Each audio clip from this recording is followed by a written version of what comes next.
Dahil sa kakulangan ng ebidensya, pinauwi ang 4 na lalaki. Ang grupo muling umikot para sa panibagong operasyon.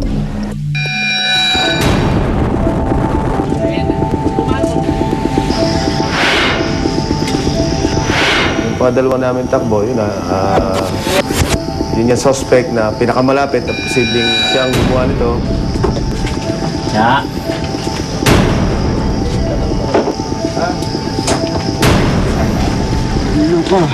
Hindi, ano yan, mga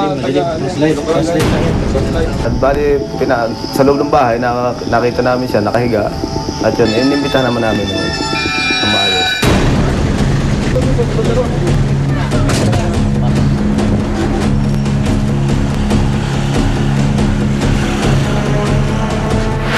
Nakapunta ka ba ito sa highway? Sa tindahan ng Jeneline? Tindahan ng Jeneline. Anong oras? Sige, tapos saan ka nagpunta? Ano ginawa mo kabila? No? No? Ano yun? Laman? No? Gamot? Sino kasama mo? Yung bata?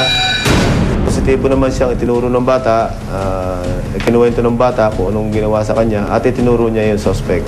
Bali, pasok sa rape to. Dahil nagkaroon ng laceration yung ng bata, ari ng bata. Maaaring makakulong siya ng habang buhay kapag napatunayan siya yung kasala.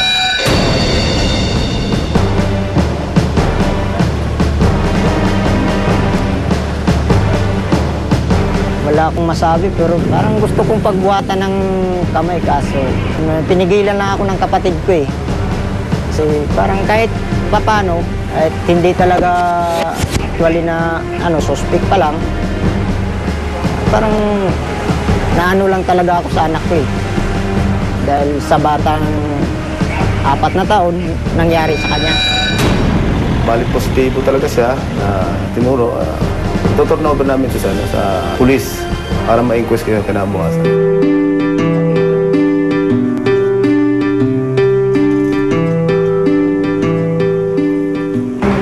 Ano ba sa kanya? Yan. Ito naman ginawa eh.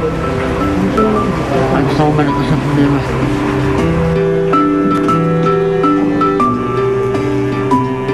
Kami, pagkaganyan po, ini-endorse po namin yan, i-refer po namin sa CPU, yan sa PGH, para po sa mga bata, doon po ang counseling niyan, yan sa mga ganong kaso. Tapos kasama po yan ang magulang. O sana, pinagsigol, sana hindi ko nila kinuha yung anak ko. Hindi ko rin kasi masasabi kasi hindi ako uuwi sa bahay, hindi ko rin masasabi maalagaan ko, dahil nandiyan yung tsari niya. Hindi ko rin masasabi na maalagaan ko yung anak ko. Gagawin ko po ang lahat para sa kanila. Paglaban namin po yung kung ano man yung kaso ngayon. Pagpatuloy namin. Sana marami pang tutulong sa amin para malutas yung problema na yun.